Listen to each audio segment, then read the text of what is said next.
학원 얘기를 해보려고 해. 무슨 얘기냐면 나도 초등학생 2명을 키우다 보니까 학원을 보내고 있단 말이야. 영어 학원도 있고 수학 학원도 있고 뭐 미술이나 뭐 그런 학원도 당연히 있고. 근데 그 학원이라는 게 물론 필요하지. 사교육 시장이 사실 뭐 조심스러운 얘기긴 한데 뭐 필요한 부분도 있지만 사실 내가 볼 땐 과열되어 있고, 이건 너무 뻔한 얘기지만 과열되어 있는 데다가 그 학원들의 상술이 사실 엄청 발전을 많이 해서 거기서 헤어나오기가 좀 쉽지가 않아. 그리고 학원이 하는 행태가 사실 좀 마음에 안 드는 부분이 있어서 오늘 그 얘기를 하려고. 학원이 내가 부족한 부분을 배우고 거기서 학교에서 배우지 못하는 부분을 배우는 거 뭐 그건 당연히 필요하지. 근데 일단 첫 번째 학원의 마케팅 상술이 너무 발전해서 학원의 상술이란 게 사실 학부모의 공포심을 자극하는 거거든. 결국은 뭔가 우리 애가 뒤처지지 않나? 이미 늦은 거 아닌가? 최소 이 정도는 해야 되는 거 아닌가?를 자극하기 위해서 당신의 자녀는 이미 늦었다. 벌써 시작해야 되는 늦었다. 지금이라도 해야 된다. 남들은 다 하고 있다. 결국은 그 자극을 계속 심어주는 거거든. 근데 사실 뭐 그런 부분까지도 오케이.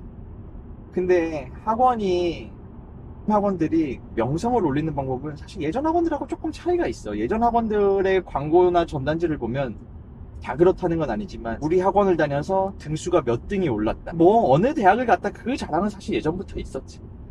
근데 우리 학원이 와서 학생들 가르쳐서 성적이 몇 등이 올렸다. 사실 그런 광고도 문구도 많았거든. 근데 사실 요즘 학원에서는 사실 몇 등을 올렸다 그런 광고 문구는 좀 보기가 힘들다고 생각해. 물론 뭐 내가 본 거니까 틀렸을 수도 있지. 근데 요즘 학원들은 사실 명확해. 우리 학원에서 어떤 대학에 어떤 의대에 몇 명을 보냈다. 사실 그 동네마다는 가장 탑 티어의 학원이 있기 마련이고, 초등학교 중학교 학원들은 우리 학원 출신이 그 학원 탑 클래스 반에 몇 명이 들어갔다. 사실 그게 또 홍보 포인트가 되는 경우도 많거든. 결국 어느 학원을 다녀서 그 학원에서 그 동네 탑 티어에 있는 학원의 입시 테스트, 레벨 테스트를 좋은 성적에 통과하게끔 하고 거기에 탑 클래스 반에 들어가서 거기서 의대를 진학하는, 결국 그 결과물만 가지고 학원들이 홍보를 하기 마련이거든. 자, 그러면은 레벨 테스트를 보는 목적은 뭐야? 너무 간단하지. 그냥 공부 잘하는 애, 자기 입맛에 맞는 애들을 뽑겠다 이거야. 쉽게 후려쳐서 얘기하면 공부 잘하는 애들 뽑아가지고 그냥 걔네들 관리해서 좋은 결과물을 내겠다는 거. 어떻게 보면 너무 손쉬운 방법이지. 공부를 원래 잘하는 애들 뽑아서 좋은 결과물을 내. 그러면은 레벨 테스트 통해서 결국 잘하는 애들 뽑겠다 이거야. 그 다음에 학원이 하는 게 뭐야? 그 다음에 학원이 하는 건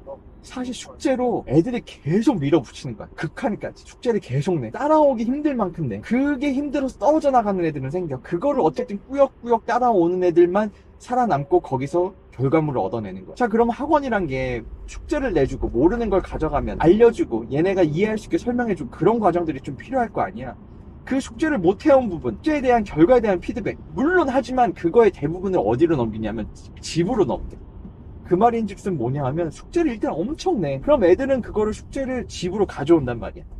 그 집에서 숙제를 관리하고 애가 이해할 수 있게 심지어 설명해주고, 그 다음에 그 숙제를 소화하기 위해 애들 숙제하는 시간을 막 봐주고 하는 것들이 결국 부모의 몫으로 돌아온단 말이야. 이게 결국 미칠 노릇인 게, 나는 우리 애를 공부를 시키기 위해서 우리 애가 모르는 부분을 가르쳐 달라고 전문가인 학원에 보낸 거야. 근데 웃긴 건 그 학원에서 결과적으로 애가 숙제를 하고 모르는 부분을 설명해줘야 되는 부분이 다시 집으로 돌아온 구조가 되는 거거든. 그러니까 내가 집에서 애 숙제를 봐주고 애 숙제하는 시간 옆에 내가 앉아있다 보면 열이 엄청 받는 거야. 내가 그 비싼 돈을 내고 학원들을 보내는데 내가 우리 애들, 초등학교 애들 뛰어놀 시간까지 포기해 가면서 그 학원의 상술에 넘어가서 내가 그 학원비를 내고 다니는데 결국 학원에서 하는 건 숙제를 내주고 그거에 대한 피드백을 제대로 해주지도 않으면서 결국 내가 그 숙제를 봐주는 건 내가 집에서 봐주고 있네. 이러니까 열이 받아 안 받아? 결국 그걸 못 버티면 나가라 이거지. 물론 내가 지금 얘기하는 게 굉장히 조금은 일반화해서 또 굉장히 좀 자극적으로 얘기하는 걸, 근데 기본적으로 요즘 학원이 돌아가는 게 그래. 그러다 보니까 결국 그 학원에 적응 못하는 애들은 그 학원 레벨 테스트를 통과하기 위한 또 다른 학원을 찾아가야 되고,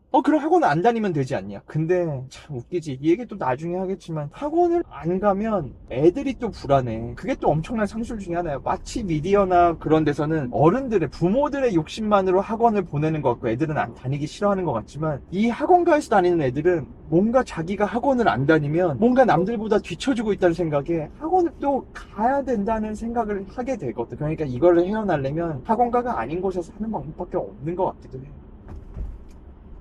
나는 애가 태어난 후에도 이렇게 학원을 다니기 전에는 이런 거에 있어서 초연한 삶을 살 수 있을 줄 알았어. 근데 이게 쉽지 않았던 이유, 그런 것들은 또 따로 있더라고. 이 얘기는 좀 나중에 하지 뭐. 오늘 내가 너무 분노를 쏟아냈으니까. 오늘은 여기까지 하자. 끝!